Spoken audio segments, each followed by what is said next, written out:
You wouldn't dream it was the middle of November today. Complete contrasting day to the previous fortnight that we've had of grey skies, although it's been relatively mild for November. Today is just beautiful.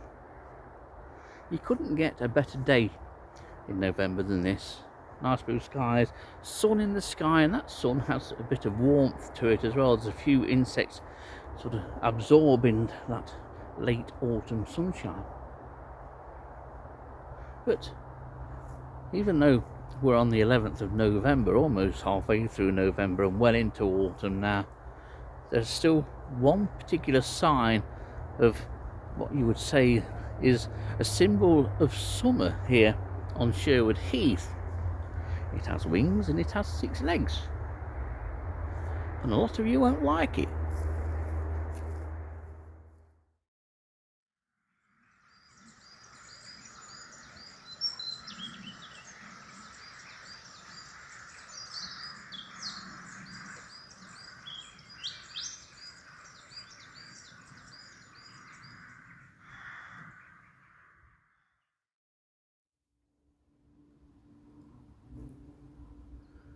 I'm having to keep a low profile for this, but saying that, I have been lightly stung on the arm already, but that was my fault.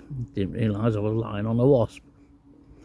The most incredible thing is that here we are, the 11th of November 2024, and there is still a very active wasp nest.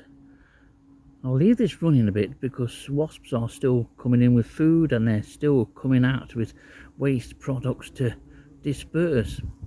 And I can tell you that this hole has been greatly enlarged over the course of the latter part of the summer once this nest became active, and it's nearly 4 inches across. It would originally have been either a part of a mole run or maybe even some kind of field mouse. And you can see there is the odd guard at the entrance. There are a couple of quite dozy looking males around me on the grass, but you can see from the number of wasps that are still coming out here, this is still very active. There are a lot of wasps around me. Hopefully I'll remain sting free for a bit longer.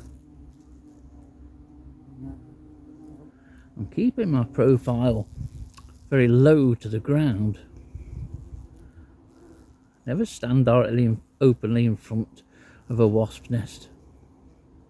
Doesn't do you a great deal of good, but I can't believe how many wasps are still coming and going, doing the daily duties for this nest. Although the amount of food being brought in is probably going to be low now.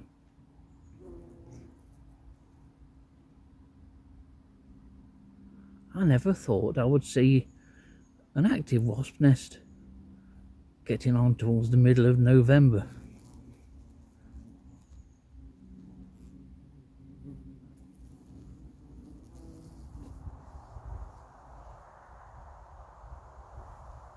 I had to move the camera away. Well, I had to move away first, and I left the camera filming. Realised I was surrounded by lots of hovering wasps, but I didn't realise until I moved away just how many wasps there were hovering around me, and there were several dozen. But there weren't any real threat. They were just not really bothered. They were certainly not angry in any way, and they didn't attack me. I know I've been stung, but that was my fault for accidentally lying on one on the grass. But then I was wondering, how on earth am I going to get the camera back? But eventually I did. Just went into the swarm of wasps and pulled the camera out, and that swarm of wasps soon dissipated, and they've gone about their own business, and now they're coming and going as they were quite happily. But I'm amazed to find an active nest, and such an active nest. It's only the 3rd wasp nest I've found, following others in the walls of Worksop Priory and the Dukeries Garden Centre. So it's nice to find one here on the south facing patch of heathland, and of course it's open to the warmth of the sun, what sun we've had this year, and that may be one reason why it's still doing so well. And we've only had one frost that I've seen this year. Certainly is a good example of how times have changed. Wasp nests would have been done by early to mid-October at the latest in the sort of 1980s and 90s, and now here we are, and active nests can still be found well into November, and I dare say if it stays mild and these can still find some food, it'll continue into December. How things have changed.